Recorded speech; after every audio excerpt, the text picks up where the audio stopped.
The Green Knight, Gawain Poet's fantasy epic. Movies based on classic literature.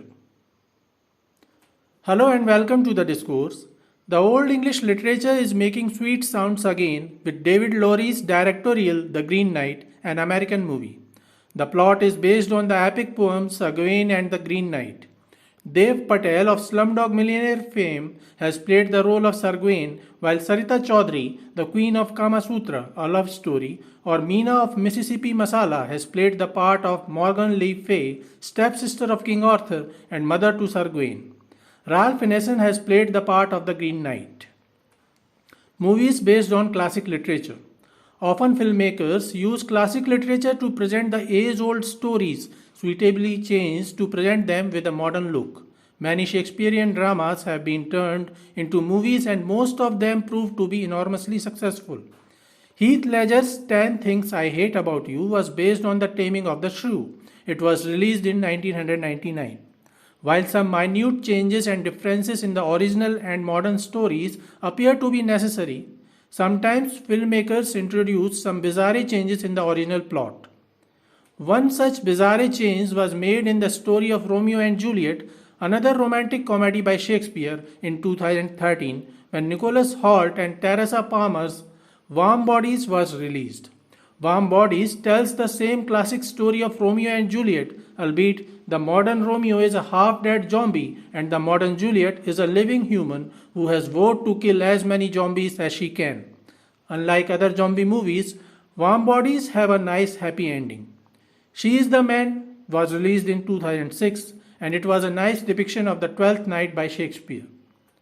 George Bernard Shaw's Pygmalion inspired Audrey Hepburn's My Fair Lady and Dev Anand's Manpasand was also based on My Fair Lady.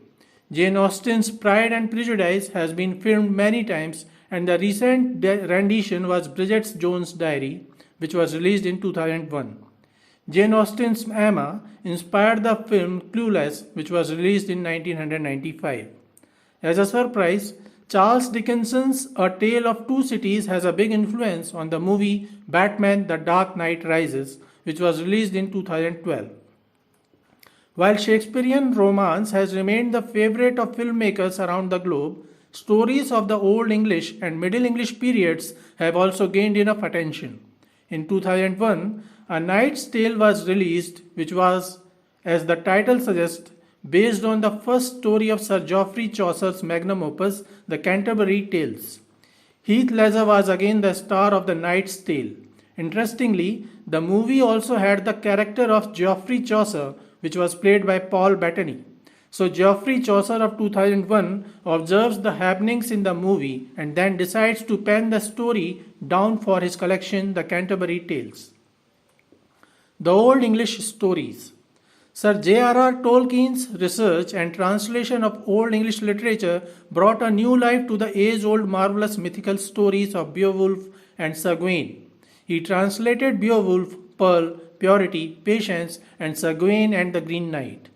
Tolkien was very much influenced by the Norse mythologies and Old English epic poems, and this influence are largely visible in his epic novels The Hobbit and The Lord of the Rings.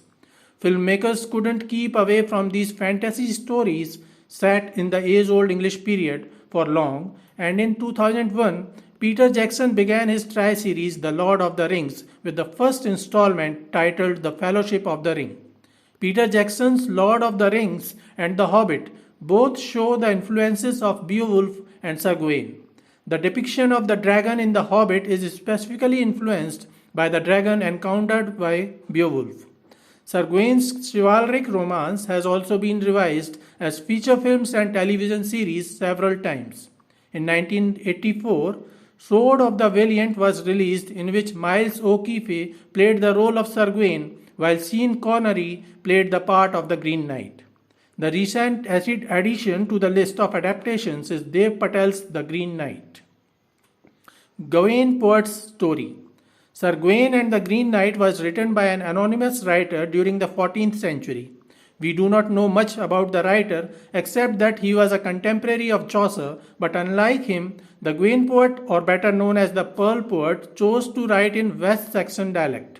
Chaucer preferred the London dialect and always promoted it.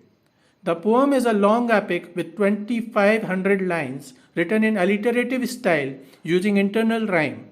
The poem follows the bob and the wheel metrical pattern where each stanza ends with a short half line having only two syllables, bob. This short half line is followed by a mini stanza of longer lines in internal rhyming, which is known as wheel. The poem tells an Arthurian tale and begins in Camelot on New Year's Eve, where King Arthur is enjoying a feast with his wife Queen Guinevere and his brave knights. The youngest knight in King Arthur's court is Sir Gawain, who is his nephew too. His mother is Morgan Le Fay, the stepsister of King Arthur, who is a benevolent enchantress. Morgan is suspicious of Queen Guinevere and she decides to play a trick on her. While King Arthur and his knights are enjoying the feast, a mysterious strong personality appears in Camelot. This mysterious person is wearing all green cloth and his skin and hair are also green. He is riding a green horse. He greets everyone and introduces himself as the Green Knight. All the knights of Camelot get anxious as they have heard the rumors that the Green Knight is immortal, someone who cannot be killed. The Green Knight claims that he has no wrong intentions, but he came to greet King Arthur and his brave knights and proposes a friendly game. The Green Knight wears no badge, no armor, but has an impressive strong axe in his one hand.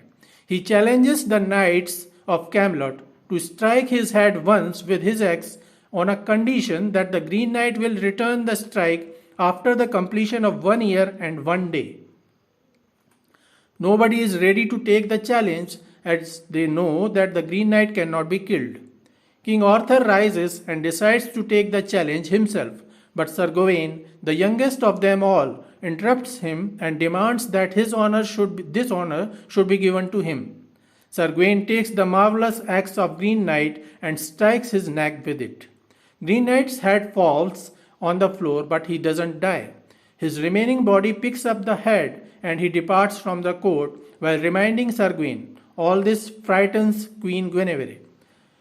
He reminds Gawain that he will have to take the strike back after 1 year and 1 day. While everyone praises Sir Gawain for his bravery, he is a little pensive as he now knows that after 1 year and 1 day he will have to take the strike back on his neck, and unlike the Green Knight, he will surely die. As the end of the year reaches near, Sir Gawain decides to seek the Green Knight to take the strike back. First, he is robbed by scavengers during the travel. Then he meets a beautiful lady whom he saves from the robbers. The voluptuous lady takes him to her husband Sir Bertilac's castle. At the castle, Sir Gawain sees an old and ugly woman. Despite her ugliness, everyone in the castle treats her with utmost respect. Sir Gawain feels that he knows that old ugly woman, but he fails to remember anything about her. Sir Gawain meets the husband of that beautiful lady and informs him about his intentions to seek the Green Chapel, where he may meet the Green Knight to take his strike back. Sir Bertilac praises Sir Gawain and his intention to fulfill his promise. He informs him that the Green Chapel is only 2 miles away from his castle. Sir Bertilac greets Sir Gawain and offers a strange deal. Bertilac says that Sir Gawain can use his castle and enjoy his remaining time with all possible amenities. Furthermore, Bertilac will share whatever he gains from his hard work during the day with Sir Gawain, but in return, Sir Gawain will also have to give half of whatever he gets during the day. Sir Gawain agrees.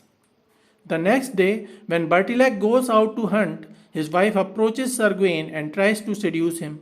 She owns an extremely beautiful voluptuous body, but Sir Gawain is determined not to fall prey.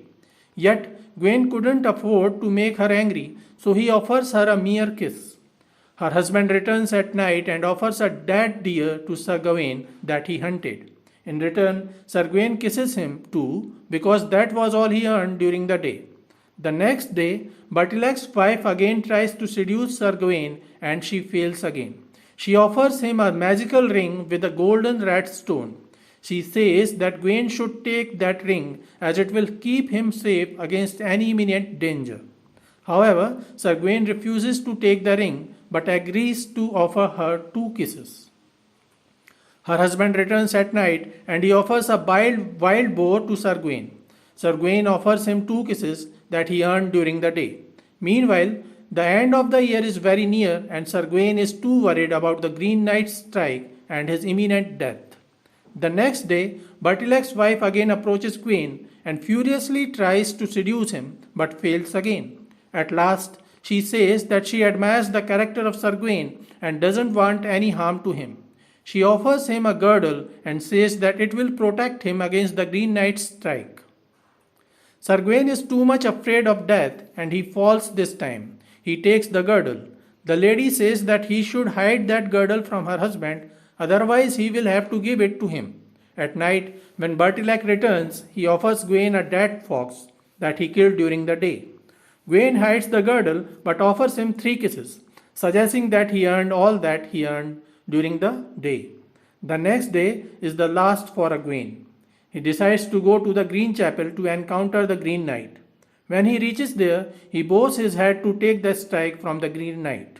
When the Green Knight strikes at his neck, Sir Gawain flinches away out of fear. The Green Knight laughs at him. Ashamed, Sir Gawain bows his head again and says he won't move away again. The Green Knight starts to take the strike but doesn't strike Sir Gawain for a while. When puzzled Sir Gawain questions him, he laughs again and says he was just testing him. The Green Knight strikes Sir Gawain's neck for the 3rd time, but his axe fails to behead him, leaving a mark of strike on his neck. The magical green girdle saved the life of Sir Gawain. The cloud thunders and the Green Knight changes his appearance at the same time. Sir Gawain comes to know that the Green Knight is none else but Bertilac, the lord of the castle where he took rest. Bertilac informs him that it was all a test to check his bravery. He informs him that this test was set by Sir Gawain's own mother, Morgan le Fay. Sir Gawain then realizes that the old ugly lady he witnessed at Bertilac's castle resembled his mother, though his mother is very beautiful but in disguise. Sir Gawain is ashamed for the treachery he committed and informs Bertilac how his wife tried to seduce him and how she offered him the magical girdle that saved his life. Bertilac laughs at this revelation and informs Sir Gawain that he already knows all of it. He announces that Sir Gawain is still the most honest and bravest knight of the King Arthur's court, despite his weaknesses. Sir Gawain is still not convinced and he decides to keep the girdle bound on his waist forever to keep reminding him about his weaknesses. He returns to Camelot and informs King Arthur about his experiences. King Arthur and the other knights praise him, and all the knights decide to wear a green girdle on their waist just like Sir Gawain does. As one can see, this epic poem is full of magic, awesome scenery, dreadful actions, and enchanting mysteries. The Indian film industry is also engaged in producing a depiction of epic Mahabharata, in which Deepika Padukone is playing the part of Draupadi and Hrithik Roshan is playing the part of Karan, while Amir Khan is said to play the role of Sri Krishna. Let's hope that this Bollywood project will do justice to the epic story of Mahabharata. This is it for today. We will continue discussing English literature. Please stay connected with the discourse. Thanks and regards.